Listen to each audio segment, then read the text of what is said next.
সামান্য দিনের মধ্যে যে আপনার স্ত্রী আপনাকে গ্রহণ না করতে পারে, মুখে ভালোবাসা ভালোবাসা বলতেছেন কিন্তু তার দায়িত্ব ঠিকমতো আদায় করতে পারতেছেন না, আপনাকে বুঝাইবার জন্য বলি যে রবকে আপনি বলতেছেন মুখে ভালোবাসি ভালোবাসি ভালোবাসি, অথচ সেই আল্লাহ দিনে 5 বার করে ডাকে, তারে বান্দাকে ডাকে মুয়াজ্জিনের মাধ্যমে 5 বার করে বুঝায় বুঝায় ডাকে, তারপরে কয়বার আপনি মসজিদের মধ্যে আসবেন?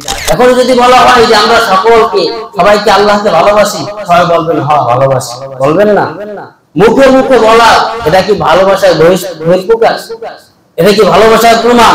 আপনি যদি আপনার স্ত্রীকে বলেন আপনাকে খুব ভালোবাসি, খুব মহব্বত করি, কিন্তু সবটাই একদিন আপনার স্ত্রীকে খাইতে দেন, খুব ভালো ভালো খাইতে দেন, পোলাও বিরিয়ানি যা আছে সব কিছু খাইতে দেন, কিন্তু সবটাই একদিন, বাকি এক সপ্তাহের খোঁজ খবর নাই।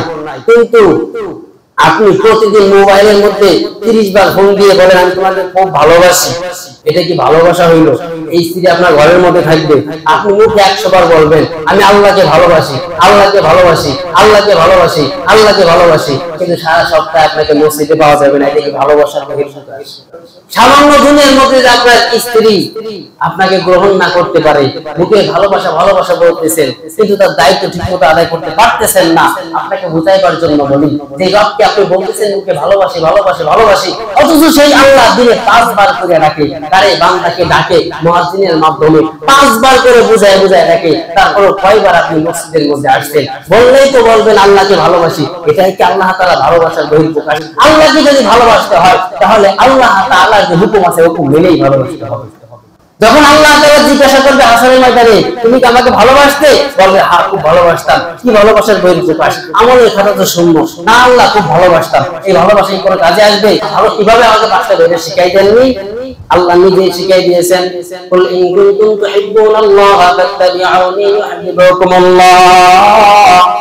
আল্লাহ তাআলা নিজেই বলেন কুল ইন কুনতুম তুহিব্বুনাল্লাহ, আল্লাহ তাআলা নবীকে বলেন নবী আপনি বলুন কুল ইন কুনতুম তুহিব্বুনাল্লাহ ফাত্তাবিউনি ইউহিব্বুকুমুল্লাহ, যদি কেউ আমি আল্লাহকে ভালোবাসতে চাই, আল্লাহ তাআলাকে যদি ভালোবাসতে চাই, ফাত্তাবিউনি ইউহিব্বুকুমুল্লাহ, তাহলে সে যেন আমার নবীর অনুসরণ করে, বলেন সুবহানাল্লাহ। এখন আল্লাহকে যদি ভালোবাসতে হয় কি করতে হবে? বলেন না কেন কি করতে হবে?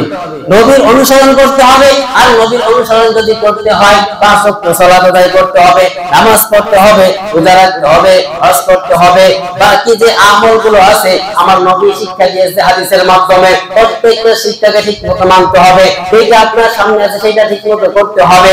আপনি যদি ব্যবসা করেন, ব্যবসার মধ্যে আমার নবী কি শিক্ষা দিয়েছে এই শিক্ষা আপনার মানতে হবে। আপনি যদি সালাত আদায় করেন, সালাত কিভাবে আদায় করতে বলেছে আমার নবী সেটা ভালোভাবে শিখতে হবে।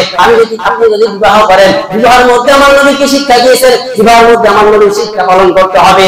আপনি দুনিয়ার মধ্যে যেই কাজ করেন না কেন, প্রত্যেকটা কাজের ক্ষেত্রে যখন আমার নবীর তরিকা, আমার নবীর সুন্নাতকে আপনি মানতে পারবেন, আমার নবীর সুন্নাতকে ইত্তেবা করতে পারবেন, তখনই আপনি আল্লাহকে ভালোবাসতে পারবেন। আর আল্লাহ যখন প্রিয় বান্দা হয়ে যাবেন, আল্লাহ তাআলার প্রিয় বান্দা হলে কি আর মরার পরে কোনো টেনশন থাকবে নাকি?